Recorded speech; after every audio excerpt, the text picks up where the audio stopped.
जहाँ मेरी शादी हुई थी वहाँ मेरी 2 सालियाँ थीं जिन्हें मैं आज पहली बार देखा था, क्योंकि रिश्ता बहुत ही जल्दीबाजी में हुआ था। उन दोनों को देखकर तो मेरे होश ही उड़ गए थे। दोनों ही बेहद हसीन थीं। खूबसूरत तो मेरी पत्नी भी थी, लेकिन अपने दोनों बहनों से कम थी। विदाई से पहले दूध पिलाई का रस्म था। दोनों ही मुझे घेर कर बैठी हुई थी। कम बहुत हुस्न में एक से बढ़ के एक थी। मैं कुछ देर उन्हें देखता ही रह गया था। उन दोनों के सामने मुझे अपनी बीवी अब कम सुंदर लगने लगी थी, क्योंकि उसकी रंगत अपनी दोनों बहनों से थोड़ी दबी हुई थी। हंसी मजाक का दौर चल रहा था। मैं कुछ दिल फेंक आसिफ टाइप का इंसान था। बीवी के साथ साथ मेरा दिल अब दोनों सालियों पर भी आ चुका था, जो कम उम्र के साथ साथ बेहद ही खूबसूरत भी थी। मेरे माँ बाप मेरे बड़े भाई के पास कनाडा में रहते थे। मेरी शादी के कुछ दिन बाद ही सब लोग वापस जा चुके थे। मैं और मेरी पत्नी दिव्या अकेले ही इस घर में रहते थे। बहुत जल्दी मेरी पत्नी ने सारे घर के काम भी अपने जिम्मे ले लिए थे। हालांकि शुरू के दिनों में पत्नी की रंगत बहुत ही अच्छी लगी, लेकिन मेरा मिजाज कुछ और था। मुझे औरतों में कशिश तब तक ही महसूस होती जब तक वह मुझसे दूर होती थी। जब मैं उन्हें पा लेता तो मेरे लिए उनका कोई मतलब ही नहीं रहता था। तो दिव्या भी मुझे अब शादी के बाद कुछ अच्छी नहीं लग रही थी, जिसके बाद मेरा रंगीन मिजाज मुझे घर पर चैन से रहने नहीं देता था।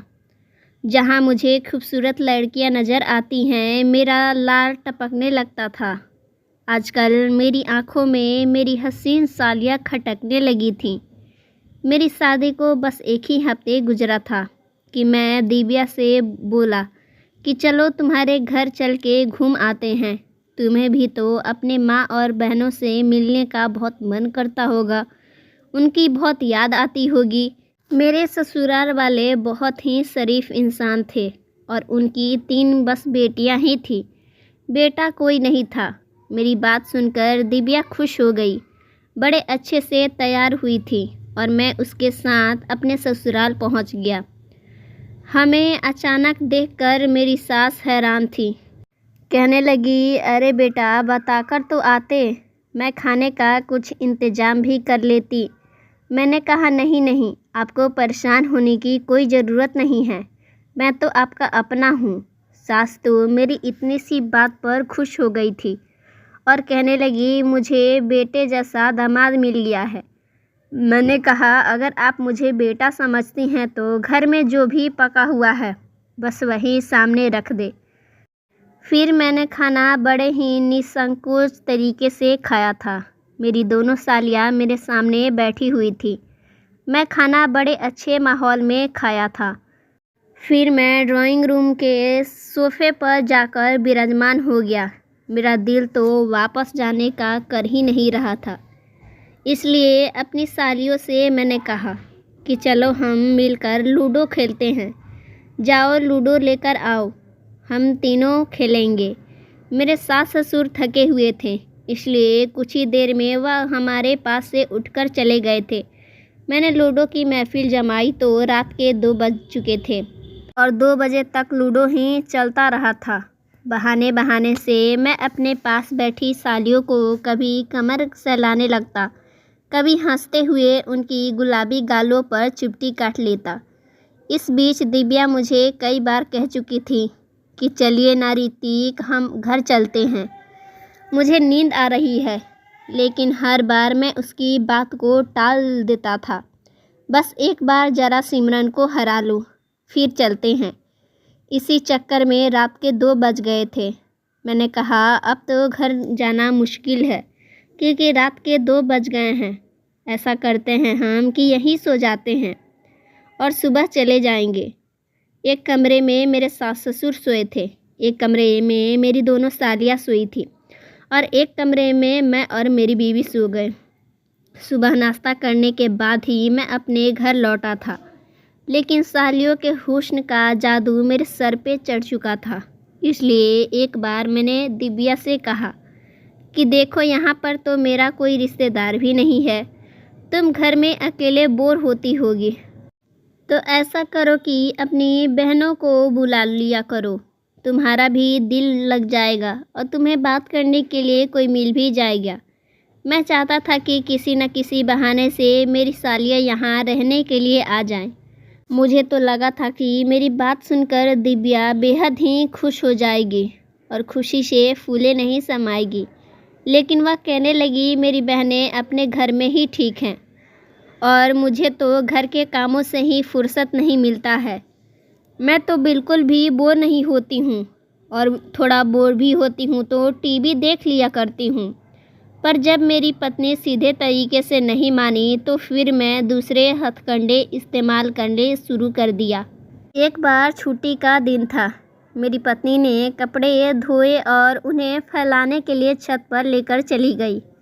मैंने सीढ़ियों पर सर्फ का पानी फैला दिया। जैसे ही दिव्या खाली बाल्टी लिए तेज़ी से सीढ़ियाँ उतरने लगी तो उसका पाँव बुरी तरह से फिसल गया और वह गिरती हुई सीढ़ियों के आखिरी छोर तक पहुंची थी। मैं तो सर्फ वाला पानी गिराते समय ही अपने कमरे में चला गया था ताकि मुझ पर शक ना हो। दिव्या को यही लगा शायद उसने कपड़े धोने के दौरान पानी उसी से गिर गया है और वह फिसल गई है।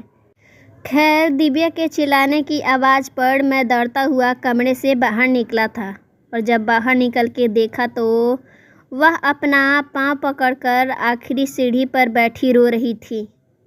मैं फ़ौरन से उसके पास गया, उसे सहारा देकर कमरे में लेकर आया।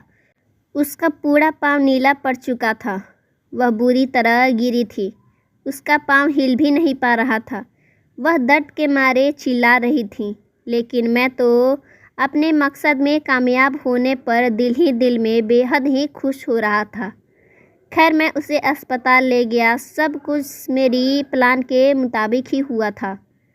उसके पाँव की हड्डी टूट गई थी, इसलिए मैंने फ़ौरन से यह खबर अपने ससुराल में पहुंचा दी थी। डॉक्टर के ट्रीटमेंट पूरा करने के बाद ही मैं अपने घर आ गया था। मेरे सास ससुर के साथ मेरी दोनों सालियाँ भी घर पहुंच गई। दिव्या तो अपनी माँ के साथ गले लग रो रही थी। मेरी सास कहने लगी, बेटा तुम कहो तो मैं दिव्या को अपने साथ घर ले जाती हूँ ताकि हम उसकी अच्छे से देखभाल कर सके। मैंने कहा, देखे यह तो नामुमकिन बात है। मैं अकेले घर पे रह के दिव्या के बिना कैसे रहूँगा। हाँ, अगर आप सही समझे तो सिमरन और पायल को यहाँ छोड़ दे। वह अपनी बहन का बहुत अच्छे से ख्याल रख लेंगी और उसे संभाल लेंगी। सिमरन मेरी पत्नी से छोटी थी। दिव्या से बस 2 ही साल छोटी थी, लेकिन दिव्या से कई ज़्यादा खूबसूरत पायल थी। पायल भी रहने पर राज़ी हो गई क्योंकि अपनी बहन की हालत देखकर वह भी परेशान हो गई थी।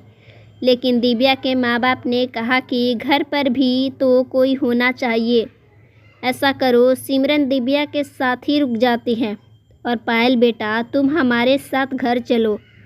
हम लोगों को भी तो किसी की ज़रूरत पड़ेगी और तुम साथ रहोगी तो हमें मदद मिल जाएगा। और फिर सिमरन मेरे घर पर रुक गई और पायल को लेकर मेरे सास ससुर चले गए क्योंकि मुझे भी मौका मिल रहा था। दिव्या तो बिस्तर की होकर रह गई थी। सिमरन उसे खाना तक बेड तक ही पहुंचाती थी। पहले तो मैं सिमरन से फ्री होने की बहुत कोशिश की, मजाक भी करता था ताकि वह मुझसे घुल मिल जाए, लेकिन वह मेरे मजाक पर भी सीरियस हो जाती थी। कोई जवाब नहीं देती थी। मैं अगर उसके करीब होने लगता तो वह शर्मा जाती। तब मुझे लगने लगा था कि सिमरन को भी मेरी बात पर एतराज़ नहीं है। दिव्या यानी मेरी पत्नी को रात को मैं उसके दवाइयों के साथ साथ उसे नींद की दवाई भी दे दी, जिसके बाद वह सो गई और मैं अपने साली के कमरे में आ गया। मुझे देखकर वह अचानक चौंक उठी, लेकिन मैं कमरे में आते ही दरवाज़ा बंद कर लिया था। उसने मुझसे पूछा, जीजा जी आप यहाँ क्यों आए हो? तो मैंने कहा कि जो तुम्हें चाहिए मैं वही तुमको देने आया हूँ। और उसके बाद मैंने उसे अपनी बाहों में भर लिया था और फिर सारी रात। मैं अब रोज़ यही करने लगा। मेरा अब सिमरन से भी मन भरने लगा था। मुझे अब मेरी छोटी साली पायल चाहिए थी। अब पायल को पाने के लिए मैं षड्यंत्र रचने लगा था। मैंने अपनी बीवी से कहा कि क्यों ना हम पायल को अब यहाँ बुला ले।